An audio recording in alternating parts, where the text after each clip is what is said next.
Let me introduce you to Amanda. You're just meeting her for the first time, but chances are you're already making assumptions about how much she eats and how little she exercises because she's obese. But I'm about to show you that there's much more than meets the eye when it comes to obesity. There are lots of Amandas out there and they need treatment. Maybe you're one of them, or maybe you know an Amanda. It's time to act on obesity. But in order to do so effectively, we need to understand obesity. It's generally accepted that body weight is determined by a pretty simple formula. We call it the energy balance equation, and it works like this. If the number of calories that you consume equals the number of calories that you burn, your weight remains the same. If you consume more than you burn, you gain weight. And if you burn more than you consume, you lose weight. Most people think that those of us who properly manage our energy balance remain lean, whereas those of us, like Amanda, who eat too much and exercise too little, become obese. We view obesity as a lifestyle choice, and the cure for it is simple: eat less and exercise more. This may sound logical, but it's wrong. Let me explain. First, let's talk about set point.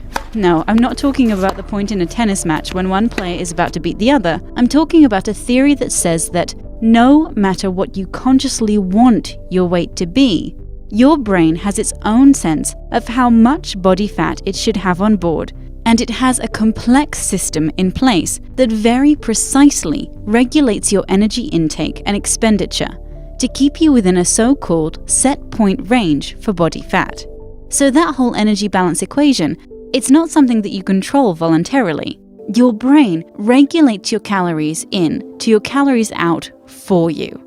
For your brain to do this, it needs to know how much energy you have on board at all times. And it knows this by listening to hormones like leptin, which is made in your body fat. You can think of it like a car. Leptin is the gas gauge that tells your brain how much gas is in your tank. But leptin is just one piece of the puzzle. You've got a whole bunch of other hormonal signals and sensors that are involved too. Your bones, muscles, pancreas, liver, GI tract and sensory organs, they all play a role, communicating with your brain to give it the information it needs to do its job. But that's more detail than we need for this conversation. The point is that you have a complex system in place that regulates you to within a set point range for body fat. So what happens if Amanda decides to lose weight by going on a diet? After all, people with obesity should eat less, right? Here's what happens. She loses weight, but her hormone levels change. Her brain hears this, and it starts acting to restore whatever body fat she's lost. She feels hungrier, and although she doesn't know it, she's also burning fewer calories than before. You see, set point is usually a one-way street. Once it's been elevated, the brain works to defend it just as vigorously as it would a lower set point. Amanda's brain doesn't know that she needs to lose weight. It only knows to defend her current set point.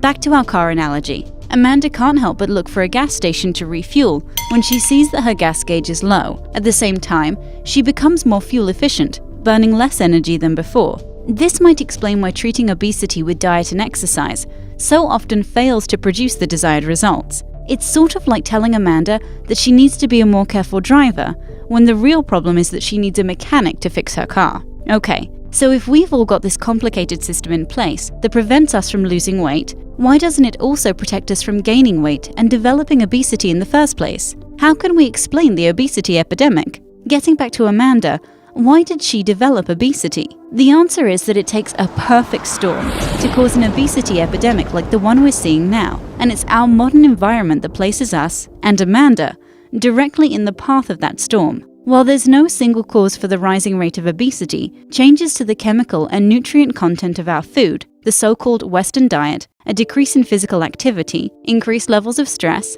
inadequate and disrupted sleep, and more widespread use of medications that promote weight gain all play a role.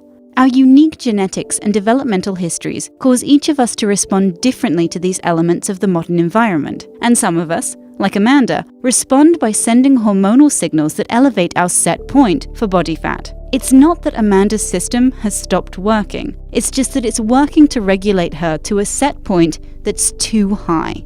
So you can think of obesity as a biological response to the modern environment, a disease where the body dysregulates to a body fat set point that is too high. Back to our car analogy. The size of Amanda's gas tank has expanded, so she carries around too much fuel.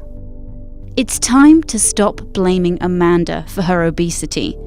It's time to recognize that obesity is a disease, not a lifestyle choice, and those who suffer from it deserve treatment, not snap judgment. It's time to act on obesity. And now that you've been educated, here's a simple way for you to act. Share this video.